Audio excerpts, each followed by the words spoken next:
আরও বিপাকে অভিষেক। নদিয়ায় মাটি চুরির মামলায় 3 জন গ্রেফতার হয়েছে। অভিষেক বন্দ্যোপাধ্যায় সহ 11 জনের বিরুদ্ধে মামলা হয়।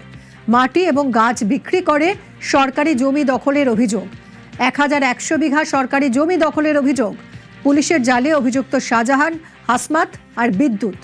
আদালতের নির্দেশে তদন্তের নাকাশিপাড়া থানার পুলিশ।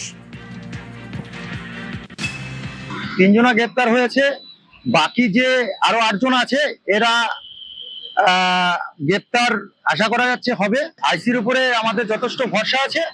এমনকি এই 8 জন ব্যক্তি বাইরে আছে।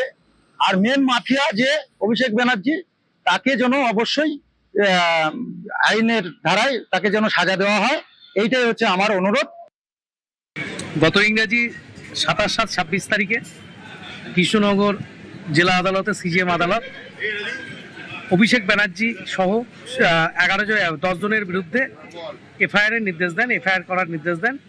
সেই পরিপ্রেক্ষিতে নাকাশিপাড়া পিএস 27/7/26 তারিখে কেস স্টার্ট করেন এবং সেই মামলায় 3 জনকে অ্যারেস্ট হয়ে আদালতে সেখানে পাঠানো হয়েছে। 3 জন হলেন শাহজাহান শেখ, আরমান আর বিদ্যুৎ।